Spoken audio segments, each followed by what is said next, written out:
تلميذ صغير مجتهد ودائما تيرتب الأغراض ديالو، الحوايج ديالو والألعاب ديالو.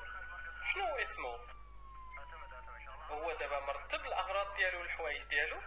إلا كان مجتهد ودائما تيرتب الحوايج ديالو والألعاب ديالو، حنا غادي نبغيوه وغنجيبو له هدية.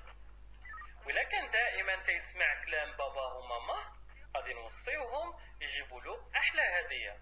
نتوما فين ساكنين؟ مزيان، تبارك الله عليه. مع السلامة.